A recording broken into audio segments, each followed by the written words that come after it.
Biri var acı qəm. Acı qəm. Acı qəm odur ki, insanın egosundan qaynaqlansın. Acı qəm hansı qəmdir? Acı qəm odur ki, məsələn, birinə paxıllıq eləyəsən, onun uğruna qəmlənəsən. Bu çox viran edici bir qəmdir. Həyata acılıq gətirir və insanların bu qəmdən qaçması çox təbii bir haldır.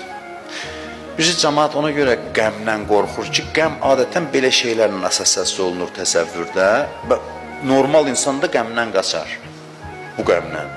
Ki, insanın mənfəətindən, egoizmindən qaynaqlanır.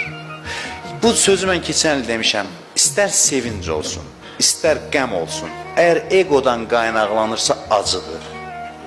Məsələn, rəqibi əzməyin sevinci, eyni ilə həsəd etdiyin insanın əlində olan nemətə qəmlənmək nə qədər acıdırsa, rəqibi əzib sevinmək də o qədər acıdır.